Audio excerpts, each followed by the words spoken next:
Thank you. నా పేరు Sanjeev. Hyderabad city నెట్లో ప్రధాన కార్యదర్శిగా వ్యవహరిస్తున్నాను. అయితే ఈరోజు నాకు ఇచ్చిన టాపిక్ అయితే మనందరికీ బాగా తెలిసింది, పరిచయం ఉన్నది, అనుభవంలోకి ఉన్నది. దాంట్లోనూ గత 10 సంవత్సరాలుగా ఆన్లైన్లో ద్వేషపూరిత సమాచారాల ప్రచారం, లేకపోతే ఒక డిజిటల్లో ప్రోపగాండా ఇలా జరుగుతుంది.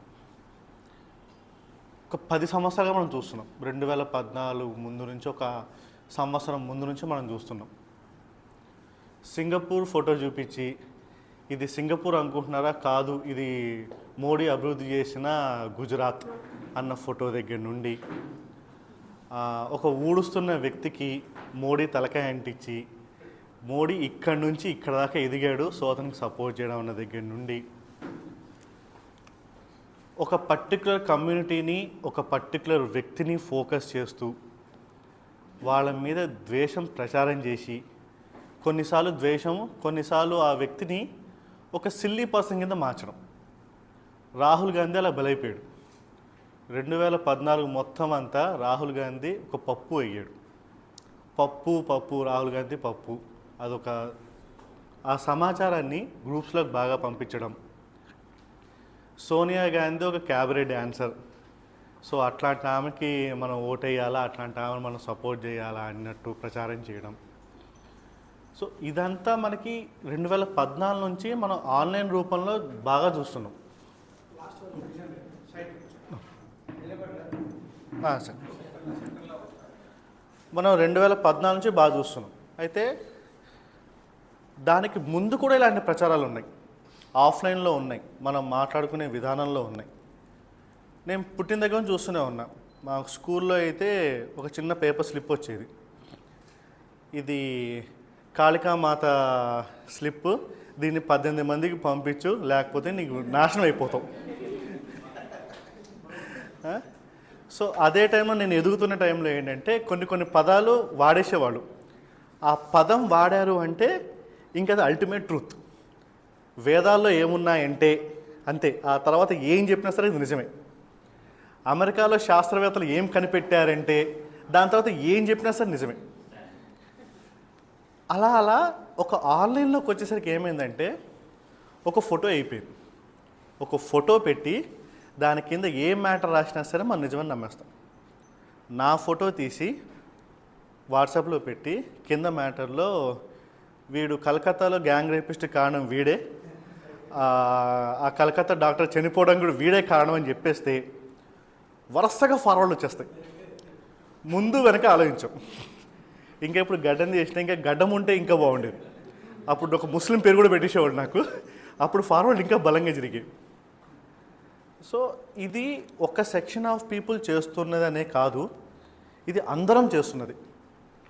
అందరం గాసిప్ ఆడితేదే, అందరం గాసిప్ నమ్మేదే, అందరం గాసిప్ ఒకటి నుంచి ఒకటి పంపించేదే. మన భావాజాలానికి ఏదైతే దగ్గరగా ఉందో, లేకపోతే మనం ఎవరినైతే అసహించుకుంటున్నామో, ఎవరినైతే ద్వేషిస్తున్నామో వాళ్ళ మీద పుకారు ఏదైతే ఉందో, ఈ 2 అంశాలు ఉన్నాయి అంటే చాలు, మనం ఇంకోటికి వెంటనే చెప్పేసుకుంటూ వెళ్ళిపోతాం. ఆ సినిమా హీరో బాగాలేదంట, ఆ సినిమా ఫ్లాప్ అంట, లేకపోతే ఆ అమ్మాయి ఇట్లా అంట, వీడు ఇట్లా అంట. ఒకప్పుడు ఆఫ్లైన్లో ఉండేవి, ఇప్పుడు ఆన్లైన్లో జరిగాయి. ఆన్లైన్లో జరిగినప్పుడు కూడా ఆఫ్లైన్ మెసేజెస్తే కొంతకాలం ఆన్లైన్లో నడిచాయి.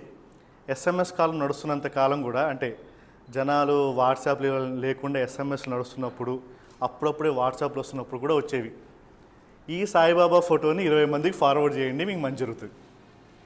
ఆ తర్వాత ఇప్పుడు ఇవి తగ్గాయి, ఇప్పుడు కొత్త రూపాల్లోకి వచ్చాయి. ఇందాక రోహిత్ కూడా చెప్పినట్టు ఒక రీల్స్, అవి ఇవి జనాల్లోకి మనం బాగా ఎలా వెళ్ళాలి, ఆ ఇన్ఫర్మేషన్ ఎంత షార్ట్గా ఉండాలి, ఇన్ఫర్మేషన్లో కీవర్డ్స్ ఏమేమి ఉండాలి, ఎంత క్యాచీగా ఉండాలి, వీటిని బట్టి మనకు ఫార్వర్డ్ పెరిగిపోయినాయి.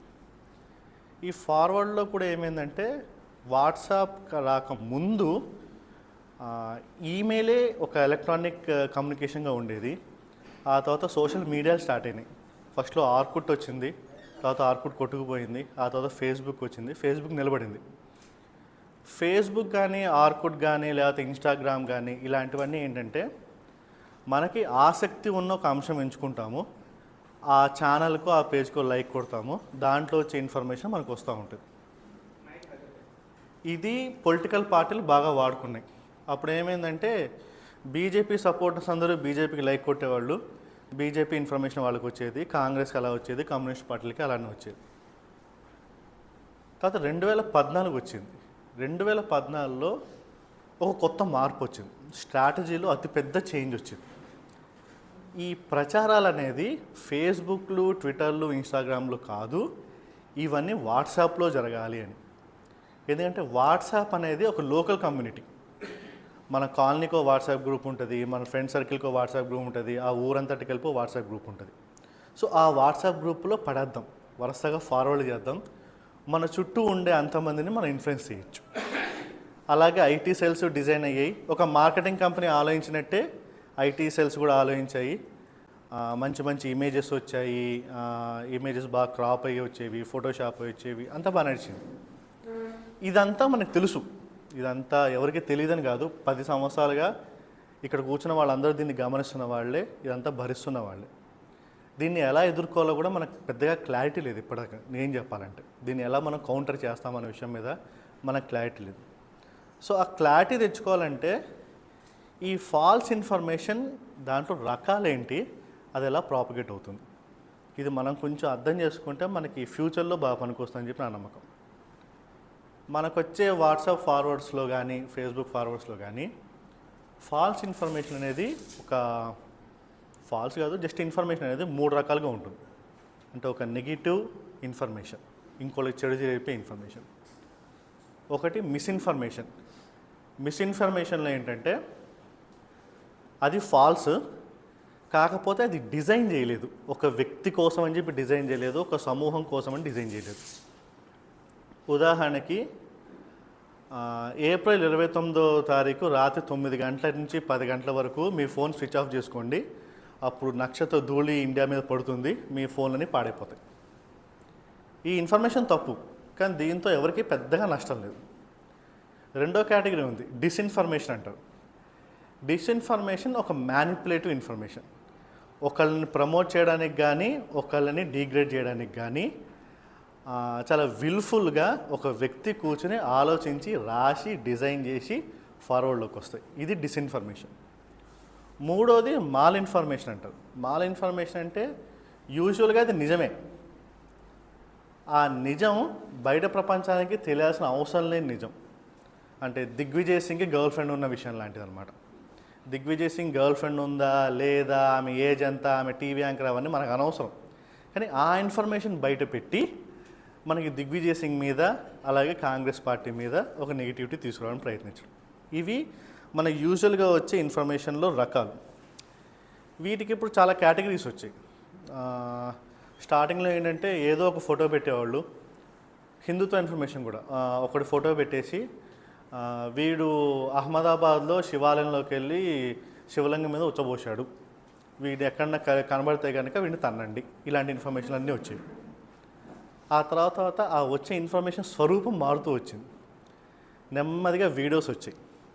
వీడియోస్లో కూడా ఫస్ట్ ఏంటంటే చాలా బ్లర్రీ వీడియో ఒకటి వస్తుంది, దాంట్లో అందాజుగా ఏం జరుగుతుందో ఉంటుంది కానీ క్లారిటీ ఉండదు. ఆ తర్వాత మంచి క్వాలిటీ వీడియోస్ విత్ ఆడియో, ఆ ఆడియో కూడా మాడిఫై అయిన ఆడియో. ఇవి జేఎన్యూలో ఏబీవీపీ బ్యాచ్ ఇది బాగా తయారు చేస్తారు. అంటే ఒక వీడియో తీస్తారు, దాంట్లో ఆడియో సీక్వెన్స్ నడుస్తుంది, దాంట్లో ఒక పదం ఇటు అటు మార్చడం. సో దాని ద్వారా ఇంకో రకమైన ఇన్ఫర్మేషన్ అనేది స్ప్రెడ్ చేయడం. దీంట్లో అక్కడ ఏబీవీపీ బ్యాచ్కి చాలా ఎక్స్పర్టీస్ ఉంది. ఆ తర్వాత ఇన్ఫర్మేషన్ వెళ్ళే మార్గాలు పెరిగిపోయినాయి. యాక్చువల్గా స్టార్టింగ్లో టిక్టాక్ ఉండేది, ఈ డ్యాన్స్ వీడియోలు, ఆ వీడియోలు, ఈ వీడియోలు అన్నీ టిక్టాక్లోనే ఉండేవి.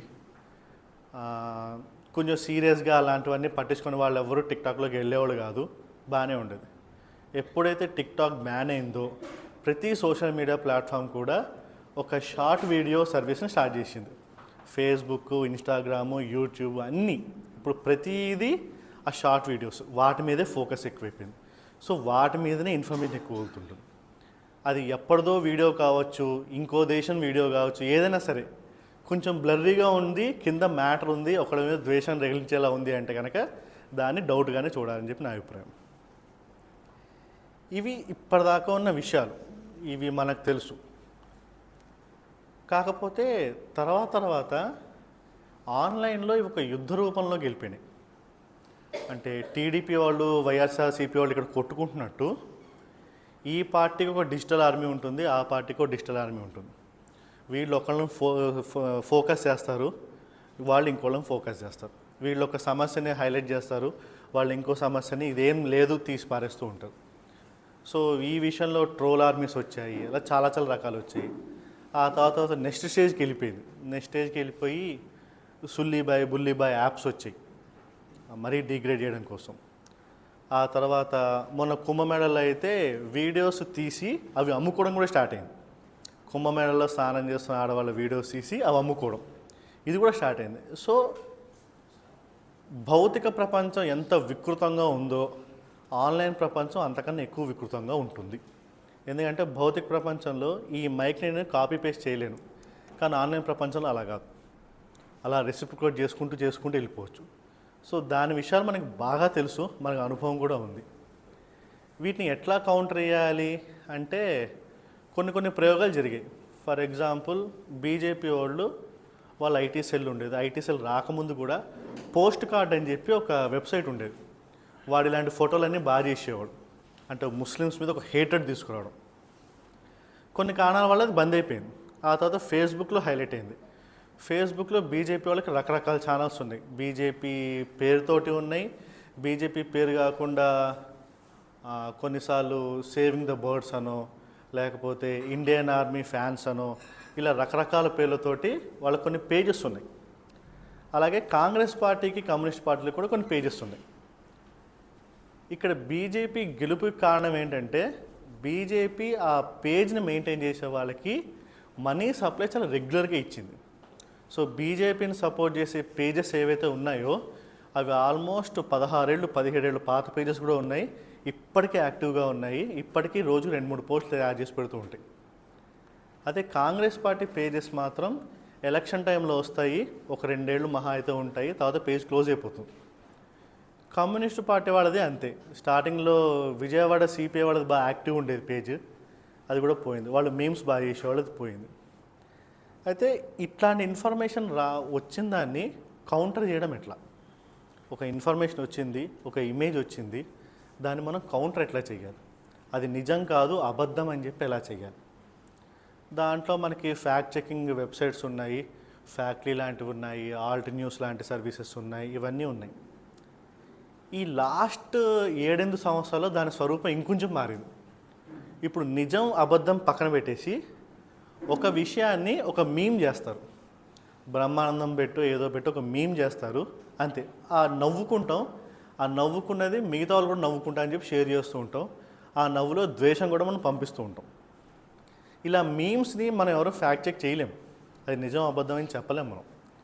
సో వీటిని ఎట్లా కౌంటర్ చేస్తాం? ఇది ఎట్లా కౌంటర్ చేస్తామంటే కొన్ని ప్రయోగాలు జరిగాయి ఆన్లైన్లో. అయితే కొన్ని ఫేస్బుక్ పేజెస్లో అయితే వాళ్ళు కౌంటర్ మీమ్స్ చేసేవాళ్ళు, పెట్టేవాళ్ళు. అక్కడ ఏమైందంటే కౌంటర్ మీమ్స్ చేసేవాళ్ళు పెట్టినప్పుడు వాళ్ళ లోగో పెట్టేవాళ్ళు, అబిద్ మీమ్స్ లేకపోతే ఐఎన్సి సెల్ అని ఏదో ఉండేది, ఒక లోగో ఉండేది. ఆ లోగో చూడగానే అవతల పార్టీ వాళ్ళు దాన్ని వెంటనే డిస్మిస్ చేస్తారు. ఈడెవడో అబిద్ ఏడో ముస్లిం క్యాండిడేట్ కాబట్టి మోడీకి వ్యతిరేకంగా పెట్టాడు అని చెప్పి వెంటనే ఒక డిస్మిస్లు వచ్చేస్తుంది. అట్లా కాకుండా విజయవాడ సిపిఐ పార్టీ వాళ్ళదైతే బాగుండేవి మీమ్స్, వితౌట్ లోగో వచ్చేది. సో వీడియో షేర్ చేసినా సరే ఇది ఒక పర్టికులర్ పార్టీకి చెందింది కాదు, ఒక నార్మల్ వ్యక్తి తయారు చేసినది అన్న ఫీలింగ్ వచ్చేది, బాగుండేది. ఆ రకంగా చాలా వరకు ప్రయోగాలు జరగట్లేదు, ఇంకా నడిచిపోతుంది అలాగా. సో ఈ విషయం మీద ఇంకా నేను ఎక్కువ పొడిగించలేను, దీంతో ఈ టాపిక్ ఇక్కడితో క్లోజ్ చేస్తాను. నెక్స్ట్ మనకున్న డిజిటల్ ఫ్రేమ్వర్క్స్ ఏమేమి ఉన్నాయి, మన ప్రొటెక్షన్ ఫ్రేమ్వర్క్స్ ఏమేమి ఉన్నాయి చూస్తే, గవర్నమెంట్ మీడియాని కంట్రోల్ చేస్తుంది, ఎలక్ట్రానిక్ మీడియాని మన సోషల్ మీడియాని అంతా కంట్రోల్ చేస్తూ ఉంటుంది. దీన్ని మనం 2 రకాలుగా చూడాలి. ఒకటి సర్వేలెన్స్, రెండోది సెన్సర్షిప్. సర్వేలెన్స్లో కానీ సెన్సార్షిప్లో కానీ గవర్నమెంట్ యూజువల్గా వాడేవి ఏంటంటే పబ్లిక్ ఆర్డర్, నేషనల్ సెక్యూరిటీ. అవి ఎప్పుడూ ఉంటాయి. సో సర్వేలెన్స్లోకి వచ్చేసరికి మనకి ఇప్పటికీ గవర్నమెంట్కి చాలా బలం చేకూర్చేది ఏంటంటే టెలిగ్రాఫ్ యాక్ట్ 1885. అప్పట్లో బ్రిటిష్ వాడు పెట్టిన యాక్ట్, అది ఇప్పటికీ గవర్నమెంట్లు అవే వాడుకుంటున్నాయి, దాంట్లోనే రూల్స్ మారుస్తున్నాయి. సో తర్వాత గవర్నమెంట్ కూడా అప్గ్రేడ్ అయినాయి. మన గవర్నమెంట్ ముఖ్యంగా బీజేపీ గవర్నమెంట్ బాగా అప్గ్రేడ్ అయ్యి కొత్త కొత్త సర్వీసెస్ని పెట్టింది. దాంట్లో ఫస్ట్ది నాట్ గ్రిడ్, అంటే నేషనల్ ఇంటెలిజెన్స్ గ్రిడ్ అని చెప్పి. సో ఈ సంస్థ ఏం చేస్తుందంటే ఇంటెలిజెన్స్ బ్యూరో, సిబిఐ, రా ఇలాంటి వాళ్ళకి పాస్పోర్టు, వీసా, బ్యాంక్, పాన్ కార్డులు ఇలాంటి ఇన్ఫర్మేషన్లు సప్లై చేయడం. సో ఇది చాలా మాన్యువల్ ప్రాసెస్. వీళ్ళు అడగాలి, వీళ్ళు ఇవ్వాలి. ఆ కోఆర్డినేషన్ అంతా నేషనల్ గ్రిడ్ చేసేది, ఇంటర్నేషనల్ గ్రిడ్, ఇది నాట్ గ్రిడ్ చేసేది. ఇది సరిపోవట్లే అని చెప్పి నెక్స్ట్ లెవెల్లోకి వచ్చింది, సిఎంఎస్ అని చెప్పి వచ్చింది, సెంట్రల్ మానిటర్ సిస్టమ్ అని చెప్పి. సెంట్రల్ మానిటర్ సిస్టంలో అయితే టెలికమ్యూనికేషన్స్ ఇంక్లూడ్ అయిపోయినాయి, అలాగే ఆటోమేషన్ అనేది ఇంట్రడ్యూస్ అయ్యింది. సో ఇంటెలిజెన్స్ బ్యూరో వాడు ఫలానా సంజీవ్ది నాకు టెక్స్ట్ మెసేజెస్ కావాలి అని చెప్పి ఒకళ్ళకి మాన్యువల్గా రిక్వెస్ట్ పంపించక్కర్లేదు. వాళ్ళు ఆటోమేటిక్గా ఒక మెసేజ్ పంపిస్తారు. వెంటనే నా ఫోన్లో ఉండే ఎస్ఎంఎస్లు ఎయిర్టెల్ నాకేమేమి పంపించింది, ఎయిర్టెల్ వాడు ఉంటుంది, వాడు వాళ్ళకి సప్లై చేస్తాడు. ఇది ఆటోమేటెడ్ ప్రాసెస్, పూర్తిగా ఆటోమేటెడ్ ప్రాసెస్ అయిపోయింది. తర్వాత మూడోది వచ్చింది నేత్ర. ఇదైతే ఏదో టాలీవుడ్ సినిమాలోనే ఉంటుంది. మహేష్ బాబుది స్పైడర్ అని చెప్పి మూవీ ఉంటుంది, సేమ్ అలాంటి కాన్సెప్ట్. నేత్ర నెట్వర్క్ ట్రాఫిక్ అనాలిసిస్. ఈ వ్యవస్థ ఏం చేస్తుందంటే ఇంటర్నెట్లో కానీ, మన టెలిఫోన్ కాల్స్లో కానీ, వివోఐపీ కాల్స్లో కానీ, అంటే వాట్సాప్ కాల్స్ ఇట్లాంటి వాటిల్లో కానీ కొన్ని స్కాన్ వర్డ్స్ కోసం చెక్ చేస్తూ ఉంటుంది. కిల్, బాంబ్ ఇట్లాంటి వర్డ్స్ కోసం చెక్ చేస్తూ ఉంటుంది. సో చెక్ చేసి అక్కడ రాకి కానీ ఐబీకి కానీ ఇంటిమేట్ చేస్తూ ఉంటుంది. ఇప్పటిదాకా మనకి డెవలప్ అయిన సిస్టమ్స్ ఈ 3 ఉన్నాయి. ఈ 3 సిస్టమ్స్లోనూ ఉన్న మెయిన్ ప్రాబ్లం ఏంటంటే నాట్ గ్రిడ్లో తప్ప మిగతా రెండిట్లోనూ ఎక్కడ ఒక హ్యూమన్ మానిటరింగ్ అనేది చాలా తక్కువగా ఉంది. అంటే ఒక మనిషి కూర్చుని వీడి ఐబీ వాళ్ళు ఈ వ్యక్తి గురించి ఇన్ఫర్మేషన్ అడిగారు, నిజంగానే ఆ వ్యక్తి టెర్రరిస్ట్ అయిన యాక్టివిటీ చేస్తున్నాడా, లేకపోతే ఎందుకు వీళ్ళు అడుగుతున్నారు, లేకపోతే ఐబీలో ఉండే ఆ అబ్బాయి అడిగిన అబ్బాయికి ఇటు ఆ అమ్మాయి మీద ఏమైనా స్పెషల్ ఇంట్రెస్ట్ ఉందా, అందుకు ఆమె పర్సనల్ ఇన్ఫర్మేషన్ తీసుకుంటున్నాడా, ఇలాంటిది మానిటర్ చేసే వ్యవస్థ అనేది మనకి నేత్రలో కానీ సిఎంఎస్లో కానీ లేదు. సో ఈ 3 సిస్టమ్స్ మీద ప్రశాంత్ భూషణ్ పిఏలు వేశారు సుప్రీంకోర్టులో. 2020లో వేశారు. 2020లో సుప్రీంకోర్టు ఒక స్టే కూడా ఇచ్చింది, ఈ 3 వ్యవస్థలు డేటా కలెక్షన్ ఆపేసేయాలి అని చెప్పి. ఆ తర్వాత ఏమైంది, అది ఎత్తేసారా, అవి ఎప్పటి నడుస్తున్నాయన్న ఇన్ఫర్మేషన్ మనకి దొరకట్లా. ఎందుకంటే ఇలాంటివి ఏదో కొత్తగా వచ్చినప్పుడు జర్నలిస్టులు ఫోకస్ చేస్తారు, మీడియాలో వస్తుంది, కానీ ఆ తర్వాత లాజికల్ ఎండ్ ఏమైంది, నెక్స్ట్ వాయిదా ఎప్పుడు ఏమైంది, ఫైనల్గా తీర్పు ఏమి వచ్చింది అనేవి మనకి ఇన్ఫర్మేషన్ రాదు. ఇవి ఇలా ఉండగా మొన్న జరిగిన పార్లమెంట్ సెషన్లో ఇన్కమ్ ట్యాక్స్ వాళ్ళు కూడా రంగంలో దిగారు. సో ఇప్పటిదాకా జరిగిందంతా ఐటీ యాక్ట్ మీద జరుగుతుండేవి ఎక్కువగా, ఇప్పుడు ఇన్కమ్ ట్యాక్స్ వాళ్ళు కూడా రంగంలో దిగారు. ఇన్కమ్ ట్యాక్స్ బిల్ ఒకటి ప్రవేశపెట్టారు. దాని ప్రకారం ఏంటి, మనం పెట్టుకునే ఈమెయిల్స్ కానీ, లేకపోతే ఎన్క్రిప్టెడ్ మెసేజెస్ కానీ, అంటే వాట్సాప్లో ఉండే ఎన్క్రిప్టెడ్ మెసేజ్ కానీ, వీటికి యాక్సెస్ ఇన్కమ్ ట్యాక్స్ డిపార్ట్మెంట్కి కూడా కావాలి అని చెప్పని. దానికి నిర్మలా సీతారామన్ ఇచ్చిన రీజన్ ఏంటంటే ఈ యాక్సెస్ వేరే సంస్థల వాళ్ళు వాడుకోవడం వల్ల క్రిప్టో కరెన్సీని వాటిని మేము చేసేయగలుగుతాము, వాటిని నిర్మూలించగలుగుతాము, లేకపోతే బ్లాక్ మనీ ఎక్కడున్నా సరే దాన్ని పట్టుకోవడానికి వీలవుతుంది, ఇది అని చెప్పి. ఇప్పటిదాకా ఉన్న సిస్టమ్స్ ఇవి. సో ఇప్పుడు ఇది పూర్తిగా మనమే సర్వేలెన్స్, అంటే నేను ఎక్కడున్నాను, నేను ఏం చేస్తున్నాను అన్న విషయము గవర్నమెంట్ తెలుసుకోవడం కోసం లేదా ఆధారాలు సంపాదించడం కోసం. నెక్స్ట్ మనం ఎక్కువగా ఫేస్ చేస్తున్నది సెన్సర్షిప్. సెన్సర్షిప్ అంటే నేను ఏ ఇన్ఫర్మేషన్ని ఫేస్బుక్లో పెడుతున్నాను, నేను ఏం పోస్ట్ పెడుతున్నాను, ఏ ఇమేజ్ పెడుతున్నాను, దాన్ని గవర్నమెంట్ ఆపగలదా, దాన్ని గవర్నమెంట్ పీకేయగలదా. అంటే నా భావ ప్రకటన స్వేచ్ఛని గవర్నమెంట్ ఎంతవరకు కంట్రోల్ చేయగలదు ఆన్లైన్ రూపంలో. దీనికి ఉండేవి మళ్ళీ ఐటీ యాక్టే ఎక్కువ శాతం. ఇదంతా ఐటీ యాక్ట్లో పడిపోతుంది. ఐటీ యాక్ట్లో మళ్ళీ 3 భాగాలు వస్తాయి. IT 66A. 66A ఏంటంటే నేను పెట్టిన ఫేస్బుక్ పోస్ట్ అనేది అది కనుక గవర్నమెంట్ నచ్చకపోతే అది నేను క్రిమినల్ అఫెన్స్ చేసినట్టు. సో అలా నా మీద కేసు పెట్టచ్చు. సో ఇలా చాలా కేసులు నడిచాయి. సుప్రీంకోర్టులో పిఏఎల్ జరిగింది. అప్పుడు సుప్రీంకోర్టు దాన్ని స్ట్రక్ డౌన్ చేసింది. 2015లోనే 66A అనేదాన్ని తీసేశారు. కాకపోతే ఆల్మోస్ట్ 2019, 2020 వరకు కూడా పోలీస్ స్టేషన్లో 66A పేరుతోటి కంప్లైంట్ తీసుకునే వాళ్ళు, ఎఫ్ఐఆర్లు కూడా నమోదు చేసేవాడు. దీని మీద కూడా సుప్రీంకోర్టు కొన్ని ముట్టికాయలు వేసింది. అయినా పెద్ద పరిస్థితుల్లో మార్పు లేదు. ఆ తర్వాత ఉన్నది ఇన్ఫర్మేషన్ టెక్నాలజీ యాక్ట్ 69A. 69Aలో ఏంటంటే ఒక పోస్ట్ ఉంది, ఆ పోస్ట్ని బ్లాక్ చేయాలి. లేదా నేను ఒక యూజర్ని, ట్విట్టర్లో నేను ఒక యూజర్ని, నాకంటూ ఒక URL ఉంది, అది బ్లాక్ చేయాలి. నాకంటూ ఒక వెబ్సైట్ ఉంది, అది బ్లాక్ చేయాలి. నాకంటూ ఒక యూట్యూబ్ ఛానల్ ఉంది, అది బ్లాక్ చేయాలి. ఇదంతా కూడా 69A కేటగిరీలో ఉంది. 69A కేటగిరీనే వాడి సో గవర్నమెంట్ ఎప్పుడు ఫేస్బుక్, ట్విట్టర్ వాళ్ళ మీద చెప్తుంది ఇవి బ్లాక్ చేయమని చెప్పి, వాళ్ళు అవి చేసేస్తూ ఉంటారు. తర్వాత ఇలాంటి రిక్వెస్ట్ ఎన్ని ఎక్కువైనాయంటే 2020 నుంచి 2020లో 9,000 రిక్వెస్ట్ వెళ్ళినాయి గవర్నమెంట్ సైడ్ నుంచి. రిక్వెస్ట్ కాదు, కమాండ్లు వెళ్ళినాయి వీటిని బ్లాక్ చేయమని చెప్పి. 2020 నుంచి 2024 మధ్యలో దాదాపుగా 30,000 URLs బ్లాక్ చేయబడ్డాయి. ఒక 800 యాప్స్ దాకా కూడా బ్లాక్ చేశారు. సో దాంట్లో అమిత్ షా చెప్పే రీజన్ ఏంటంటే ఇవన్నీ చైనా యాప్స్ను అవి బ్లాక్ చేస్తున్న సందర్భంలో వాటిని బ్లాక్ చేస్తున్నాము, అందుకే నెంబర్ అంత ఎక్కువగా ఉంది అని చెప్పి. 69A కూడా ఎందుకు వాడాలంటే మళ్ళీ same reasons, national security and public order. ఈ 2 రీజన్స్ వల్ల ఒక URLని బ్లాక్ చేయాలి. ఈ 69A వాడకం మీద సుప్రీంకోర్టు చాలాసార్లు ముట్టికాయలు వేసిందని చెప్పి దాన్ని మార్చి ఐటీ యాక్ట్లోనే 79 ప్రావిజన్ వాడడం స్టార్ట్ చేశారు. 79 ఏం చెప్తుందంటే నేను ఒక పోస్ట్ పెట్టాను, అది గవర్నమెంట్ వ్యతిరేకంగా ఉంది.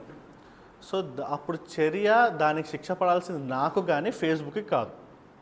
సో ఒక సేఫ్ హార్బర్ అనేది ఫేస్బుక్కి గవర్నమెంట్ ప్రొవైడ్ చేసింది ఈ 79 ద్వారా. దాంట్లోనే ఉండే ఇంకో క్లాజ్ ఏంటంటే ఒకవేళ గవర్నమెంట్ కనుక ఇన్ఫామ్ చేస్తే అది అన్లాఫుల్ పోస్ట్ అని చెప్పి ఇన్ఫామ్ చేస్తే దాన్ని వెంటనే తీసేయాలి, ఫేస్బుక్ కానీ ట్విట్టర్ కానీ ఎవరైనా సరే తీసేయాలి అని చెప్పి. సో తర్వాత గవర్నమెంట్లు కూడా ఇలాంటివి ఎన్ని తీసేయాలని కోరుకుందంటే సహయోగ్ అని చెప్పి ఒక పెద్ద పోర్టలే డిజైన్ చేశారు. ఒక పోర్టల్ డిజైన్ చేసి ఆ పోర్టల్లో మన సోషల్ మీడియా కంపెనీస్ అవన్నీ ఉంటాయి. గవర్నమెంట్ ఏమో ఇది బ్లాక్ చేయి ఉంటుంది. పోర్టల్లో వాళ్ళు చూసుకుని వెంటనే బ్లాక్ చేసుకోవాలి. అంటే సపరేట్గా మళ్ళీ ఒక లెటర్ హెడ్ మీద టైప్ చేసి సంతకం పెట్టి పంపించడం, ఈ హంగామే ఉండకూడదని చెప్పి. ఈ విషయం మీద మన ట్విట్టర్ వాళ్ళు కోర్టుకి వెళ్ళారు.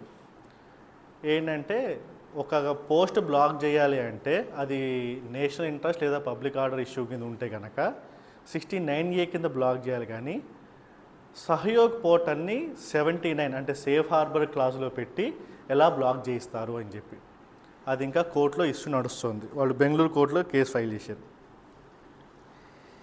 ఈ మధ్యలో ఇంకా చాలా జరుగుతున్నాయి మనకి. Digital personal data protection act అని చెప్పి ఒకటి వచ్చింది. ఈ యాక్ట్ ఏంటంటే మనకి కంపెనీలకి మధ్య ఉన్న సంబంధం మీద. సో నేను అమెజాన్లో కొంటాను, అమెజాన్ యాప్ నేను వేసుకున్నాను, అమెజాన్ వాడుతున్నాను. సో అమెజాన్లో నా పేరు, నా ఏజ్, నా ఇంటి అడ్రస్సు, నా ఫోన్ నెంబరు ఇలాంటివన్నీ ఉన్నాయి. అలాగే నేను ఎప్పుడెప్పుడు ఏమేమి కొన్నాను కూడా వాటి దగ్గర లిస్ట్ ఉంది. నేను అమెజాన్ యాప్ వాడుతున్నంత కాలం ఆ ఇన్ఫర్మేషన్ అమెజాన్ దగ్గర ఉండడం నాకు ఈజీ. నేను ప్రతిసారి అడ్రస్ టైప్ చేయక్కర్లేదు, అది నాకు ఈజీ. కానీ నేను అమెజాన్ వాడొద్దు అనుకున్నాను, అమెజాన్ యాప్ అన్ఇన్స్టాల్ చేసాం. మనం యూజువల్గా అన్ఇన్స్టాల్ చేస్తాం, అకౌంట్ క్లోజ్ చేయం. సో ఆ సందర్భంలో కంపెనీ నా పర్సనల్ ఇన్ఫర్మేషన్ని ఎన్ని సంవత్సరాల పాటు మెయింటైన్ చేయాలి, ఆ తర్వాత ఆ ఇన్ఫర్మేషన్ ఎలా డిలీట్ చేయాలి, దీనికి కన్సెంట్ మేనేజర్స్ అని, బోర్డ్ అని, అద్దని ఇద్దని ఓ బోర్డు హంగామా పెట్టేశారు. పెట్టి అదే యాక్ట్లో ఇంకో క్లాస్ పెట్టారు. ఈసారి ఇది కొత్త పదం, public order and public health. ఈ రెండు విషయాలు ఉన్నప్పుడు గవర్నమెంట్ ఈ యాక్ట్ ద్వారా అమెజాన్ నుంచి నా ఇన్ఫర్మేషన్ తీసుకోవచ్చు. సో నేను ఏమేమి కొన్నాననే ఇన్ఫర్మేషన్ కూడా గవర్నమెంట్ ఫ్లిప్కార్ట్ నుంచి, అమెజాన్ నుంచి తీసుకోవచ్చు. అలాగే నేను అపోలో యాప్ యూజ్ చేసి ఏమేమి మందులు వాడనే ఇన్ఫర్మేషన్ కూడా తీసుకోవచ్చు. సో ఇది కూడా కైండ్ ఆఫ్ సర్వైలెన్స్ కిందకే వస్తుంది, ప్రైవసీ కిందకే వస్తుంది. అయితే దీంట్లో మనకి కొన్ని ముఖ్యమైన కేసులు ఉన్నాయి యాక్చువల్గా ప్రైవసీ మీద, సెన్సర్షిప్ మీద. గుర్తుగా కూడా రాసుకుని వచ్చాను. MP Sharma versus union of India 1954, Kharag Singh versus union of India 1962. ఈ రెండు కేసుల్లోనూ సుప్రీంకోర్టు తీర్పిచ్చేసింది ఏంటంటే ప్రైవసీ ఫండమెంటల్ రైట్ కాదు అని. ఫండమెంటల్ రైట్ కింద ప్రైవసీని గుర్తించలేము, నేషనల్ సెక్యూరిటీ ఇంపార్టెంట్ అన్నట్టు తీర్పిచ్చేసింది. ఆ తర్వాత మళ్ళీ రిటైర్డ్ జడ్జి పుట్టస్వామి గారు ఆయన పిఐలు వేశారు 2017లో. వేసినప్పుడు ప్రైవసీని ఒక ఫండమెంటల్ రైట్గా గుర్తించి సుప్రీంకోర్టు తన విధానం తనే మార్చుకుంది. ఇంకో ముఖ్యమైన కేసు ఏంటంటే Shreyas Singhal versus union of India. Actually ఈ కేసు వల్లే ఐటీ యాక్ట్లో 66A అనేదాన్ని తీశారు. తర్వాత ఈ విషయంలో ఇంకొన్ని మార్పులు కూడా వచ్చాయి. అంటే కోర్టుల్లో కూడా మనకు కొన్ని మార్పులు జరిగాయి ఈ కొన్ని సంవత్సరాలు, లాస్ట్ కరోనా వచ్చిన దగ్గర నుండి. అంటే ఆన్లైన్ కోర్టులు పెట్టడం, అవి పెట్టడం కూడా. సో దాంట్లో సిబిఐ వాళ్ళు ఎవరికైనా బెయిల్ ఇవ్వాలి అన్నప్పుడు సిబిఐ వాళ్ళు కూడా చెప్పే ఒక రీజన్ ఏంటంటే వాళ్ళ లైవ్ లొకేషన్ షేర్ చేయాలి అని చెప్పి.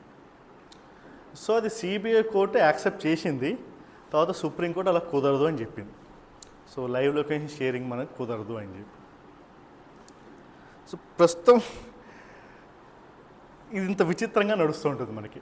సో ఈ మొత్తం కాంటెక్స్ట్లో ఈ సర్వేలెన్స్ కానీ, సెన్సార్షిప్ కానీ, ఈ మొత్తం కాంటెక్స్ట్లో గవర్నమెంట్ ఎప్పుడు చెప్పే రీజన్ ఏంటంటే ఒకటి చైల్డ్ పోర్న్ ఆపుతున్నాను, ఆ తర్వాత ఈ డ్రగ్ మార్కెటింగ్ని ఆపుతున్నాను. ఈ రెండు రీజన్స్ మీదనే ఎక్కువ ఫోకస్ చేస్తూ చెప్తుంది.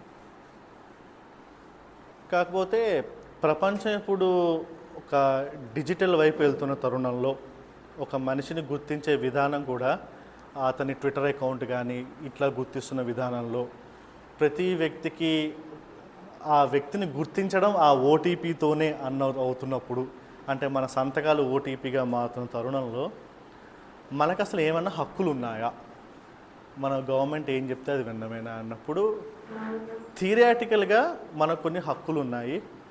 అది ఇంటర్నేషనల్గా కొన్ని రికగ్నైజ్ చేసేవి, గవర్నమెంట్ కొన్నిటికి చాలా వరకు ఒప్పుకోలేదు. దాంట్లో ఒకటి right to access, right to privacy, freedom of expression, data protection, right to anonymity and protection.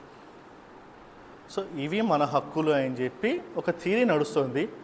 అది ఇంకా మనకు ఒక పాలసీ రూపంలో రాలా.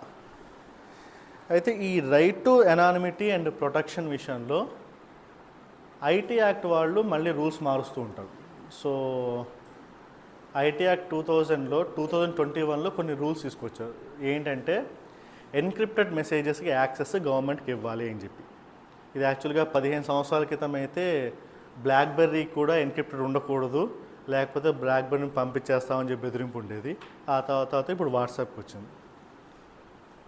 వాట్సాప్ మెటా కంపెనీ వాళ్ళు చెప్పేది ఏంటంటే మెసేజ్ అనేది మా కంపెనీ సర్వర్లో ఉండదు, అది ఒక యూజర్ నుంచి ఇంకో యూజర్కి ఎన్క్రిప్టెడ్ మెసేజ్లో వెళ్ళిపోతుంది, మాకు కూడా తెలియదు అని చెప్పి వాళ్ళు.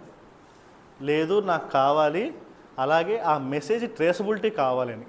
అంటే ఆ మెసేజ్ ఆరిజిన్ పాయింట్ ఎక్కడ, నేను ఫస్ట్ తయారు చేసి ఆయనకి పంపించాను, ఆయన అటు ఫార్వర్డ్ చేశాడు, ఆయన అటు ఫార్వర్డ్ చేశాడు, అలా ఎప్పటికో ఐబీకి వెళ్ళింది, ఫస్ట్ ఆరిజినేటెడ్ మెసేజ్ ఎక్కడ, ఆ ట్రేసబిలిటీ కూడా కావాలి అని చెప్పి. దాని మీద వాట్సాప్ కూడా కేసు ఫైల్ చేసింది, అది ఇంకా జ్యుడిషియల్ రివ్యూలో ఉంది. ఇంకొకటి మనకి మెయిన్గా వస్తున్న హక్కుల్లో ఒకటి right to access. Right to access విషయంలో ఏంటంటే మన ఇంకా పాత చట్టాలనే మన గవర్నమెంట్ వాడుతూ ఉంటుంది. జమ్మూ కాశ్మీర్లో అల్లర్లైనా ఎక్కడైనా అల్లర్లైనా సరే ఇప్పటికీ సిఆర్పిసి 144, ఇప్పుడు దానికి ఈక్వలెంట్ 163 ఉంది. అది వాడుకుని అక్కడ ఆ ఏరియాలో ఇంటర్నెట్ బ్లాక్ చేస్తూ ఉంటారు. అలా ఇంటర్నెట్ను బ్లాక్ చేసే దేశాల్లో ఇండియా ఎప్పుడు టాప్ మోస్ట్ కంట్రీగానే ఉంటుంది. యూజువల్గా కాశ్మీర్లోనే ఎక్కువ బ్లాక్ అవుతుంటాయి. వాళ్ళకి 4G సేవలు కానీ 3G సేవలు కానీ ఎక్కువ ఉండవు వాళ్ళకి. ఇప్పుడు వచ్చింది, మొన్న రిలీజ్ చేశారు. సో ఇది మరీ చాలా టెక్నికల్ అండ్ బోరింగ్ సబ్జెక్ట్, అందరికి తెలిసినట్టే ఉంటుంది కానీ ఎవరికి అర్థం కాకుండానే ఉంటుంది.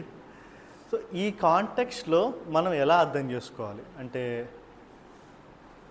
గవర్నమెంట్ సర్వేలెన్స్ పెంచుతోంది, దాన్ని మనం ఒప్పుకోవాలా, లేకపోతే నాకు వద్దు అనుకోవాలా, లేకపోతే అసలు నాకు ఫోనే వద్దు, నాకు అసలు ఎలక్ట్రానిక్స్తో సంబంధం లేదు అని మనం ఆఫ్లైన్లో ఉండగలుగుతామా? ఇప్పుడు అలా ఆఫ్లైన్లో ఉండే పరిస్థితులు బాగా తగ్గిపోయినాయి. ఫస్ట్ ఆఫ్ ఆల్ దెబ్బ కొట్టేది బ్యాంకుకి దెబ్బ కొడుతుంది.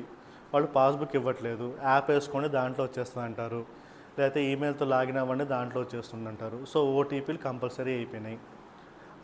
ప్రతిదానికి ఆధార్తో లింక్ చేస్తున్నారు కాబట్టి ఆధార్ ఓటీపీ కంపల్సరీ అయిపోయింది. సో ఖచ్చితంగా ఒక ఫోన్ అనేది మస్ట్ అండ్ షుడ్ అయిపోయింది. అంటే ఒక బేసిక్ ఫోన్, అంటే ఎస్ఎంఎస్లో ఓటీపీలు వచ్చే ఫోన్ అయితే కంపల్సరీ. ఇది స్టార్టింగ్, ఒక 10 ఏళ్ల క్రితం సీన్. తర్వాత నుంచి ఏమవుతుందంటే, గవర్నమెంట్ ఏమన్నా అంటే ప్రతిదానికి ఒక యాప్ రిలీజ్ చేస్తుంది. ప్రతి దానికి ఒక యాపే ఉంటుంది. వాళ్ళ యాప్లో ఏం చేస్తారో వాళ్ళకి తెలియదు. కొన్నిసార్లు వెబ్సైట్లో ఉండే తొక్కల ఇన్ఫర్మేషనే యాప్లో ఉంటుంది. యూజువల్గా అప్లికేషన్ అంటే ఇంటరాక్టివ్గా ఉండాలి. నేను అక్కడ సెలెక్ట్ చేసుకోవడమో, అక్కడ స్లాట్ బుక్ చేసుకోవడం అలా ఏదన్నా ఉంటే బాగుంటుంది. ఒక పాస్పోర్ట్ వాళ్ళ అప్లికేషన్ ఉంటుంది, అది కొంచెం మంచి ఎగ్జాంపుల్. జిహెచ్ఎంసీ వాళ్ళ యాప్ ఉంటుంది, అది కూడా బాగానే ఉంటుంది. కానీ చాలా వరకు ఏంటంటే గవర్నమెంట్ వెబ్సైట్స్లో ఇట్లాంటి ఇన్ఫర్మేషన్ ఉండదు. రెండోది, ఇప్పుడు ఇదంతా హక్కుల కోణం నుంచి చూస్తున్నాము. అదే ఇదంతా గవర్నమెంట్కి బాధ్యతల కోణం నుంచి, అంటే ఒక రైట్ టు ఇన్ఫర్మేషన్ యాక్ట్ కోణం నుంచి చూస్తుంటే కనుక, రైట్ టు ఇన్ఫర్మేషన్ యాక్ట్లో 4(1)B ప్రకారం ప్రొయాక్టివ్ డిస్క్లోజర్ అనేది ఆర్టీఐ ఎప్పటి నుంచి చెప్తుంది, 2005 నుంచి చెప్తుంది. ప్రొయాక్టివ్ డిస్క్లోజర్ అనగానే యూజువల్గా వచ్చే ఎగ్జాంపుల్స్ ఏంటంటే, పథకాలు అవి ఏమేమి వచ్చాయి, అవి గోడ మీద పెయింట్ వేయండి అని చెప్పి. లాస్ట్ 8-9 సంవత్సరాల్లో దాదాపుగా ప్రతి గవర్నమెంట్ వెబ్సైట్ కూడా ఒక పోర్టల్ కింద మారిపోయింది. అంటే గవర్నమెంట్ వెబ్సైట్ అంటే అదొక పబ్లిక్ ఇన్ఫర్మేషన్ ఇచ్చే వెబ్సైట్ ఒక్కటే కాకుండా, ఆ డిపార్ట్మెంట్కి సంబంధించిన వాళ్ళు దాంట్లో లాగిన్ అయ్యి దాంట్లోనే పనిచేసుకుంటూ ఉంటారు. సో ఇలా జరుగుతున్నప్పుడు, అంటే పని మొత్తం అంతా డిజిటల్ రూపంలోకి వెళ్తున్నప్పుడు 4(1)Bని వాడుకుని దానికి ఒక యూజర్కి ఒక గెస్ట్ యాక్సెస్ ఇస్తే ఏమైపోయింది అనేది ప్రశ్న. అంటే జస్ట్ గెస్ట్ యాక్సెస్ ఇన్ఫర్మేషన్ మనం రీడ్ ఓన్లీ మోడ్లో చూడగలుగుతామా లేదా అనే దానికి గవర్నమెంట్ నుంచి పెద్ద సమాధానం లేదు. సో ఇట్లా గవర్నమెంట్ మనకి ఇవ్వాల్సిన ఇన్ఫర్మేషన్, మన ఇన్ఫర్మేషన్ గవర్నమెంట్ దగ్గరికి వెళ్ళడం, ఈ రెండు విషయాల్లో మనం ఎలా అర్థం చేసుకోవాలి అనేది ఒక పెద్ద ప్రశ్నే. ఎందుకంటే ఇప్పుడు ఒక కంపెనీకి అయితే మనం ఇచ్చేస్తున్నాం, గూగుల్ వాడికి అయితే మనం ఇన్ఫర్మేషన్ విచ్చలవిడిగా ఇచ్చేస్తాం. ప్రతిదీ యాక్సెప్ట్ కొడతాము. నేను ఎక్కడున్నానో వాడికి తెలుసు, నేను ఎప్పుడు ఏం పని చేయాలో వాడికి తెలుసు, నేను నా బస్ టికెట్ ఎప్పుడు బుక్ అయిందో వాడికి తెలుసు, నా బస్ కూడా రిమైండర్ కూడా పంపిస్తుంటాడు, అన్నీ తెలుసు పంపిస్తాం. అంటే మనం ఒక గూగుల్ని నమ్ముతున్నాం బాగానే, గూగుల్ నా ఇన్ఫర్మేషన్ తీసుకుని ఏం చేయలే అని చెప్పని. అలాగే మనం గవర్నమెంట్ నమ్మగలుగుతామా? సో ఈ ఇన్ఫర్మేషన్ ఎక్స్చేంజ్, అంటే నేను ఇక్కడ చూసేది ఓన్లీ మన ఇన్ఫర్మేషన్ గవర్నమెంట్ ఒకటే కాదు, గవర్నమెంట్ ఇన్ఫర్మేషన్ మన యాక్సెస్ చేయగలం. ఈ రెండింటినీ మనం ఎలా చూడాలి? ఇది ఒక గ్రీన్ ఫీల్డ్, ఇది ఒక కొత్త ఏరియా ఇదంతా. సో దీనికి కొంత చర్చలు జరగాలి, అండ్ మనకు కూడా ఒక స్టాండ్ అంటూ ఉంటే అది బాగుంటుంది. దీంతో నేను కంక్లూడ్ చేస్తున్నాను. Thank you sir. ఎవరికైనా సందేహాలు ఉంటే అడగచ్చు.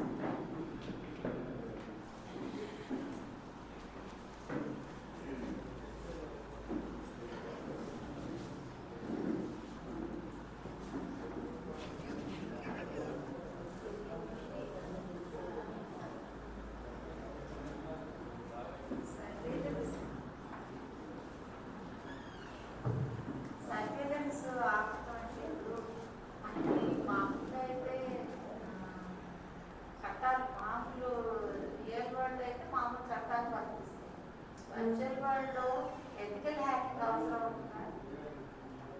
సర్వేలెన్స్ నాకే ఆలోచన అందులో ఇవన్నీ ఆలోచిస్తున్నాను, చట్టబద్ధ పాలన ఇవన్నీ ఆలోచిస్తున్నట్టు ఈ బ్రేక్ చేయడం మనం కొన్ని ఎథికల్ హ్యాకింగ్ మనం చేయము, కానీ అనేక రీసెంట్లీ వాయిసెస్ ఉంటాయి కదా సమాజంలో, వాళ్ళైతే చేస్తారా? చేస్తున్నారు చేసి ఆ సర్వేలెన్స్ బ్రేక్ చేయటం ఎలాగా? State surveillance which is illegal. అంటే అప్పుడు ఆ ఎథికల్ హ్యాకింగ్ కూడా ఇల్లీగల్ అయిపోతుంది. ఒక స్టేట్ పాలసీని ఒక వ్యక్తి కంప్యూటర్ ముందు కూర్చొని వ్యతిరేకిస్తున్నాడు. ఇంటెలిజెన్స్ బ్యూరోలో ఒక వ్యక్తి చేస్తున్న కోడింగ్ని అతను సాధిద్దామనుకున్న ఒక విషయాన్ని ఇతను అడ్డుపడుతున్నాడు. సో ఒక గవర్నమెంట్ అఫీషియల్ తన పని తను చేయకుండా ఒక సిటిజన్ నిరోధిస్తున్నాడు. చైనాలో ఒక యాప్ ద్వారా అన్ని ఒక ఫోన్లోనే అన్ని మొత్తం ఏదైనా కంప్లీట్ బ్యాంకింగ్ కానీ లేకపోతే మీరు చెప్పిన సర్వీస్ అవన్నీ మొత్తం అంతా ఒక సింగిల్ ఫోన్లోనే అన్ని వచ్చేస్తుంది. ఇప్పుడు అది ఏదైనా అది పూర్తిగా ఏదైనా వాళ్ళు దాన్ని న్యూట్రలైజ్ చేశారు. అతని personal life, public life, professional life అంతా బంద్ అయిపోతుంది. అంతే. దాన్ని ఎలా కౌంటర్ చేయడం? అంటే ఎప్పుడైతే సర్వీసెస్ని అంత స్టేట్ సర్వేలెన్స్ మనం తట్టుకోవడం అంటే అసలు ఊహించడం కూడా కష్టంగా అనిపిస్తుంది. అంటే ఇప్పుడు ఏమవుతుందంటే ఉన్నాయా మార్గాలు? అంటే మార్గాలు నాకు కనబడట్లేదు, కానీ స్టేట్ రకరకాలుగా చేయగలుగుతుంది. ఇప్పుడు ఏంటంటే డైరెక్ట్గా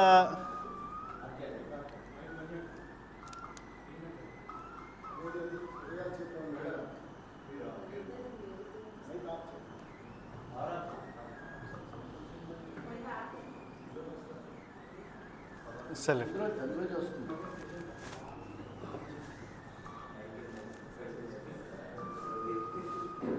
సో మేడం మీ ప్రశ్న వినిపిస్తున్నాను కదా అందరికీ? అయితే మైక్ లేకుండా మాట్లాడుకున్నాం. అయితే ఇక్కడ మనం రెండు రకాలుగా చూడాలి. ఒకటి, గవర్నమెంట్ వాళ్ళే పాపం చాలా కష్టపడి ఒక సర్వేలెన్స్ సిస్టమ్ తయారు చేసి ఈ నేత్రాలు మూత్రాలు ఇలాంటివి తయారు చేసుకుంటూ అవి ఇంప్లిమెంట్ చేసుకుంటూ ఇంత కష్టపడుతున్నారు. అది కాకుండా మనం మన ఇన్ఫర్మేషన్ మన విల్లింగ్ తోటి మనమే ఒక థర్డ్ పార్టీ యాప్ ఇన్స్టాల్ చేసుకుని ఆ సర్వీసెస్ వాడుకుంటాం. ఆ థర్డ్ పార్టీ యాప్ దాని వెబ్సైట్ మీద కంట్రోల్ మళ్ళీ గవర్నమెంట్కే ఉంది. సో గవర్నమెంట్ వాడు ఎప్పుడైనా సరే national security and public order ఈ రెండు కీవర్డ్స్ వాడేస్తాడు, అటు నుంచి ఇన్ఫర్మేషన్ వచ్చేస్తుంది. సో సర్వైలెన్స్ని ఆపడం అనేది మాత్రం నాకు ఇప్పుడు అనిపించట్లేదు. యాక్చువల్గా ఒకసారి ఒక 2 ఏళ్ల క్రితం ఒక మీటింగ్లో రఘు గారు అన్నారు, ప్రైవసీ ఈజ్ ఏ మిత్ అని చెప్పి. నాకైతే ఇప్పటికీ అదే అనిపిస్తుంది. సో ప్రైవసీ మాత్రం ఒక మిత్తే. ఇదేంటే మనకి టెలిగ్రాఫ్ యాక్ట్ నుంచి ఉన్నాయి, మనం ఉత్తరాలు చదవచ్చు, టెలిగ్రాఫ్ మెసేజ్ని ఇంటర్ప్రిట్ చేయొచ్చు అని చెప్పి అలా నడుస్తుంది.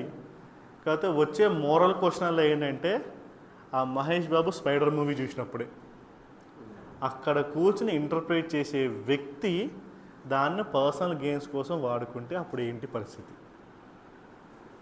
అన్నది ఒక పెద్ద మోరల్ క్వశ్చన్. మరి దాని మీద సూపర్విజన్ ఎలా అన్నది తెలియని క్వశ్చన్. ఇప్పుడు ఈ సర్వీసెస్ అన్నీ ఆపేద్దాము, మళ్ళీ మనం ఒక నాన్ డిజిటల్ ఎరాలోకి వెళ్ళిపోదాము అనేది కుదరని పని. మనం అలవాటు పడిపోయాం. ఒక 10-15 సంవత్సరాల్లో గ్యాస్ బుక్ చేసుకోవడం దగ్గర నుండి, ఇంకా అర్బన్లో అయితే కార్పెంటరు వీళ్ళని బుక్ చేసుకోవడం దగ్గర నుండి ప్రతిదీ మనకు యాప్కి కూడా అలవాటు పడిపోయాం. ఫోన్ తీయాలి, బుక్ చేసుకోవాలి, సినిమా టికెట్ బుక్ చేసుకోవాలి, ఇది బుక్ చేసుకోవాలి, ఫ్లైట్ టికెట్ బుక్ చేసుకోవాలి. నేను ఇక్కడ రావడానికి బస్ టికెట్ కూడా నేను యాప్లోనే బుక్ చేసుకున్నాను. సో ఇదైతే నడుస్తుంది. సో ప్రైవసీ అనే పాయింట్లో సర్వేలెన్స్ని అయితే ఆపగలుగుతాము అనే విషయం మీద నాకు చాలా పెద్ద పెద్ద డౌట్లే ఉన్నాయి. అది మోస్ట్లీ ఇంపాసిబుల్ అని అనిపిస్తుంది. కాకపోతే ఆ ఉన్న దాంట్లో ఆ సెన్సర్షిప్ని మాత్రం మనం ఎలా ఎదుర్కొంటాం? కిరణ్ బేడి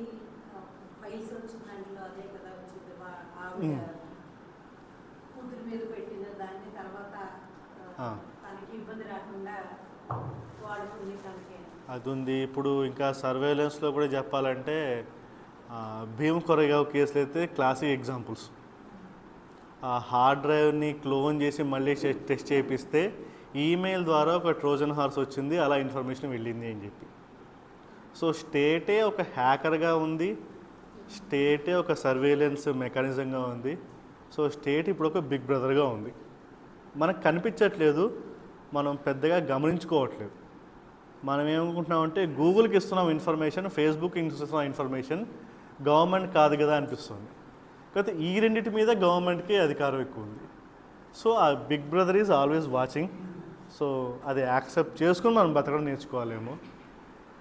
నేనైతే ఈ సెన్సర్షిప్ మీద ఎక్కువ ఫోకస్ చేస్తాను. అంటే దేన్ని స్టేట్ ఆపుతుంది, దేన్ని స్టేట్ ఆపలేకపోతుంది, అండ్ ఆపుతుంది కరెక్ట్గానే ఆపుతుందా, దానికి మోరల్ వాల్యూస్ ఉన్నాయా, నిజంగా పబ్లిక్ ఆర్డర్ ఉందా లేదా అని చెప్పి. సో ఈ విషయం మీద మాత్రం కొంత జ్యుడిషియరీ ఇంటర్వెన్షన్ ఇంకా బలంగా ఉంటేనే ఆ సెన్సర్షిప్ అనేది ఉంటుంది. అంటే ఇప్పుడు ఆ సెన్సర్షిప్ అనేది అది పోతే తప్ప ఈ స్టేట్ చేస్తున్న సర్వేలెన్స్ మీద కూడా మనం గొంతు ఎత్తలేం.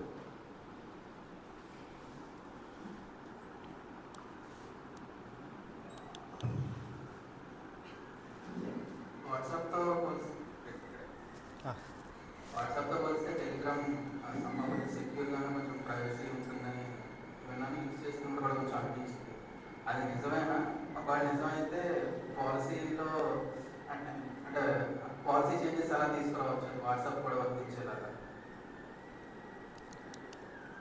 అంటే టెలిగ్రామ్ కానీ సిగ్నల్ కానీ ఇవన్నీ ఓపెన్ సోర్స్ యాప్స్ కాబట్టి, ఇది ఒక కంపెనీ రన్ చేయట్లేదు కాబట్టి ఎవడో మన మెసేజ్ చూడలేము అని చెప్పి కొంత అదొక భ్రమే అనిపిస్తుంది.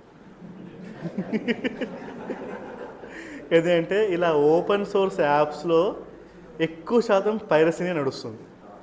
మీకు టెలిగ్రామ్లో దొరకని పుస్తకం లేదు, దొరకని మూవీ ఉండదు, పోర్నోగ్రఫీ దగ్గర ఉండి అన్నీ దొరికేస్తాయి టెలిగ్రామ్లో.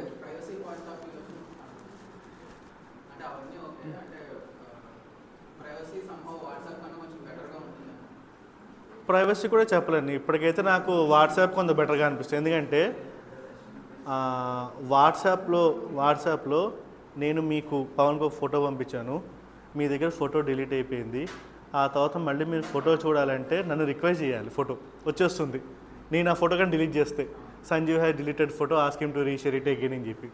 టెలిగ్రామ్లో ఆ ప్రాబ్లం ఉండవు, అది క్లౌడ్లో ఉండిపోతుంది.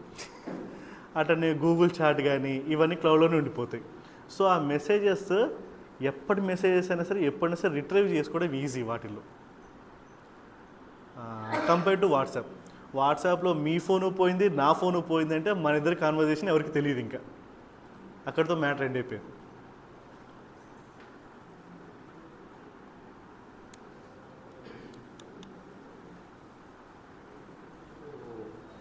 క్లోజ్ చేద్దాం సెషన్ వాళ్ళని. ప్రైవసీ అనేది ఫండమెంటల్ రైట్. దీన్ని అవన్నీ ఎట్లా ఓవర్రైట్ చేస్తారు?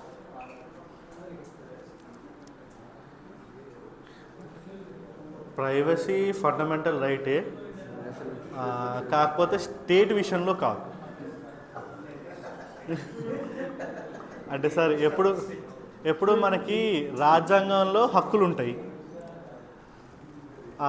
ఐపీసీలో నిబంధనలు ఉంటాయి. ఎక్కడికైనా తిరిగే హక్కు నాకు రాజ్యాంగం ఇచ్చింది, కాకపోతే సెక్షన్ 144 తిరిగితే తంతా అంటుంది. ఈ చట్టం కూడా రాజ్యాంగం నుంచి వచ్చింది.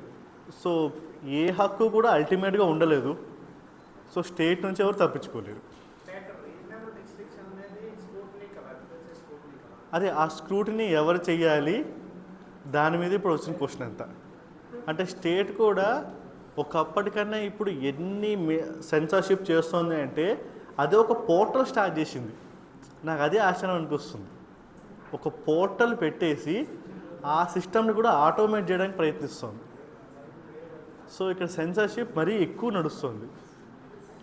మీరు ప్రైవసీ యాజ్ ఎ రైట్ అంటున్నారు.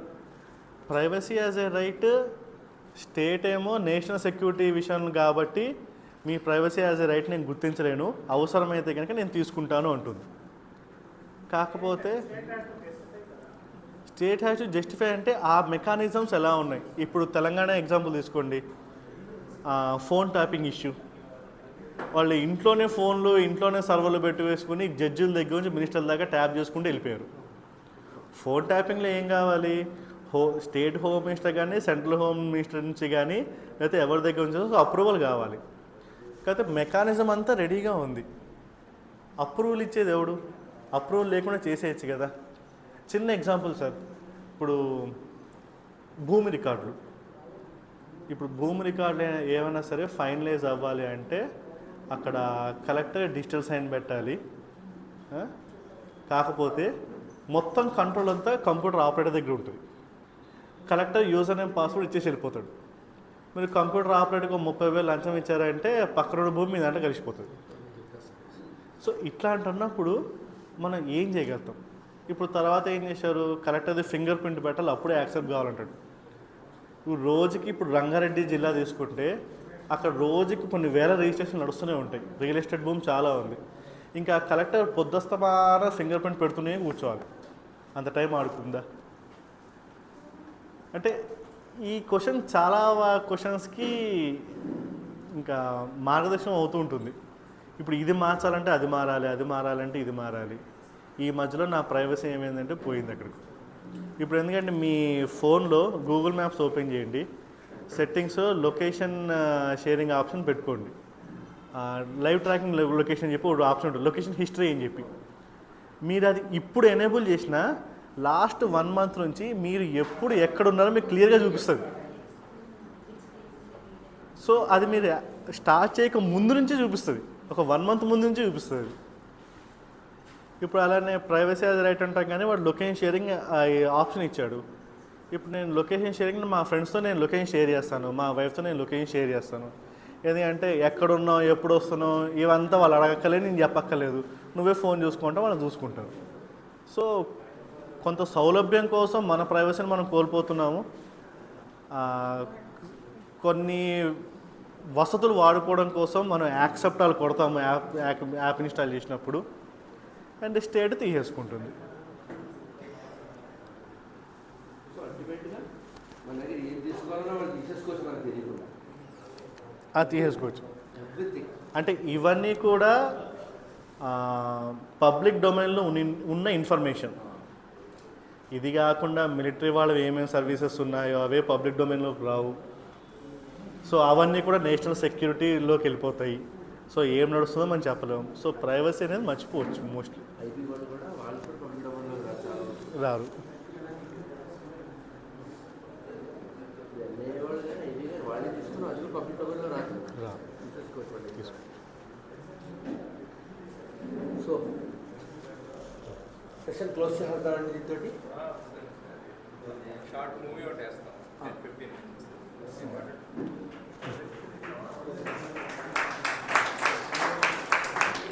నిద్రలో లేచారు అందరూ.